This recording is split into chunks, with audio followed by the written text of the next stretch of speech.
హ్యావ్యూర్స్ welcome to శివడాకిస్. నేను మీ శివాని అండ్ కళ్యాణ్ రామ్ లేటెస్ట్ గా నటించిన సినిమా డెవిల్.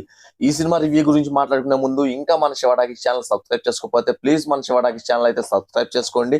మన ఛానల్ 1 lakh సబ్స్క్రైబర్స్ కి అయితే దగ్గరగా ఉంది. అండ్ డెవిల్ సినిమా విషయానికి వచ్చేటప్పుడు ఫ్రెండ్స్, సినిమా అయితే నాకైతే మటుకి పర్వాలేదు, బాగుంది అనిపించింది. అండ్ సినిమాలో ఫస్ట్ హాఫ్ వచ్చేటప్పటికి కొంచెం ఆ స్టోరీ బేస్డ్ మీదగా వెళ్ళి కొంచెం యావరేజ్ గా అనిపించింది. కానీ ఇంటర్వెల్ బ్లాక్ వచ్చేటప్పటికి సినిమాని ఒక మంచి హైప్ అయితే క్రియేట్ చేశాడు. సెకండ్ హాఫ్ బీభత్సంగా ఉండబోతుంది, ఓచకోతే అనే రేంజ్ లో ఇంటర్వెల్ బ్లాక్ అయితే ప్లాన్ చేశారు. అండ్ ఆ ఇంటర్వెల్ బ్లాక్ లో కొంచెం కళ్యాణ్ రామ్ పర్ఫార్మెన్స్ కానీ అండ్ ఓవరాల్ గా బాగుంది. అండ్ సెకండ్ హాఫ్ విషయానికి వచ్చేటప్పుడు సెకండ్ హాఫ్ ఇంకా చాలా బాగుంటుంది. కాకపోతే ఏంటంటే సెకండ్ హాఫ్ లో కొంచెం అక్కడక్కడ కొంచెం లాగ్ అయిందనే ఫీలింగ్ అయితే ఉంటుంది. కానీ అవి అవి పక్కన పెట్టేస్తే రిమైనింగ్ స్టోరీ కానీ అలాగే కళ్యాణ్ రామ్ పర్ఫార్మెన్స్ అలాగే సినిమాలో ఉండే ట్విస్ట్లు ఇవన్నీ చాలా బాగుంటుంది. అండ్ ఇక ఈ సినిమా డైరెక్టర్ విషయానికి వచ్చేటప్పటికి అభిషేక్ అగర్వాల్ ఇంతకుముందు మనకి కార్తికేయ 2 ఇలాంటివి చాలా సినిమాలకి ప్రొడ్యూసింగ్ చేశారు.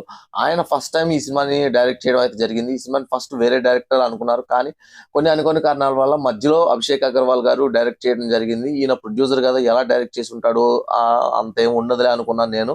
కానీ ఈయన కూడా చాలా బాగా హ్యాండిల్ చేశాడు సినిమాని. ఆయన ఇంటర్వ్యూలో చెప్పినట్టు నేను 20 years నుంచి ఇండస్ట్రీలో ఉన్నానండి, ఆ మాత్రం ఎక్స్పీరియన్స్ ఉంటుంది కదా అని చెప్పారు. ఆ ఎక్స్పీరియన్స్ చాలా బాగా వాడుకున్నారు అనిపించింది. అండ్ ఇంకా హీరో హీరోయిన్స్ విషయానికి పర్ఫార్మెన్స్ వచ్చేటప్పటికి కళ్యాణ్ రామ్ అండ్ సంయుక్త మీనన్ అయితే మనకి చాలా బాగా పర్ఫార్మెన్స్ చేశారు. అండ్ వీళ్ళిద్దరు చాలా అంటే చాలా ప్లస్ అయ్యారు సినిమాకి. కళ్యాణ్ రామ్ పర్ఫార్మెన్స్ అయితే మటుకి వేరే లెవెల్ ఉందని చెప్పుకోవచ్చు. అండ్ ఒక బ్రిటిష్ ఏజెంట్ గా అండ్ అంటే ఈ కాన్సెప్ట్ ఏదో డిఫరెంట్ గా ఉంది అనే ఫీలింగ్ తోనే నేనైతే సినిమా చూశాను. కానీ ఆ ఫీలింగ్ మనకి సినిమా స్టార్ట్ అయిన దగ్గర నుంచి ఎండింగ్ దాకా మనకి ఆ ఫీలింగ్ ఒక వేరే ప్రపంచాన్ని చూపించారు వీళ్ళు. వేరే అసలు సినిమాలో ఇన్వాల్వ్ అయిపోతాం, చాలా బాగా తీశారు. అండ్ సంయుక్త మీనన్ కూడా చాలా మెయిన్ ఒక మంచి ఇంపార్టెంట్ రోల్ చేశారు. తనకు కూడా చాలా బాగుంది. అండ్ బీజిఎం వచ్చేప్పటికి హర్షవర్ధన్ గారు, ఈయన అయితే బీజిఎం కూడా చాలా బాగా ఇచ్చి పడేశారు. అండ్ సాంగ్స్ అయితే పర్వాలేదు, కొంచెం ఓకే ఓకే అన్నట్టుగానే ఉన్నాయి. కాకపోతే బీజిఎం మడికి భయంకరంగా ఉంది. అండ్ ఓవరాల్ గా నాకైతే మటుకి సినిమా పర్వాలేదు. ఈ వీక్ అంటే మనకి ఈ రెండ్ లో రిలీజ్ అవుతుంది, December 29 ఈ రెండ్ లో రిలీజ్ అవుతుంది. కాబట్టి ఒక మంచి హిట్ తో కళ్యాణ్ రామ్ ఈ సంవత్సరానికి ముగింపు పలికారని చెప్పొచ్చు. అండ్ ఓవరాల్ గా నాకైతే సినిమా పర్వాలేదు. ఎవరైతే ఒక మంచి thriller movies, suspense thriller movies, కొంచెం ఇంట్రెస్టింగ్ మూవీస్ చూడాలనుకుంటున్నారు వాళ్ళకైతే ఈ సినిమా చాలా బాగా నచ్చుతుంది.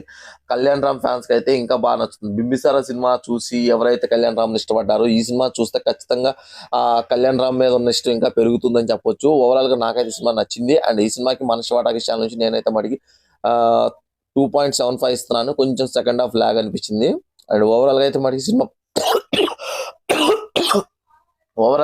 పర్వాలేదు, వన్ టైం అయితే చూడొచ్చు. మీరు కూడా చూడండి, మీరు కూడా చూసి మీ అభిప్రాయాన్ని కింద కామెంట్ సెక్షన్ లో కామెంట్ చేయండి. అండ్ ఇలాంటి మరిన్ని అప్డేట్స్ కోసం మన శివాటాకి ఛానల్ సబ్స్క్రైబ్ చేసుకోవడం మర్చిపోవద్దు. Thank you for watching this video.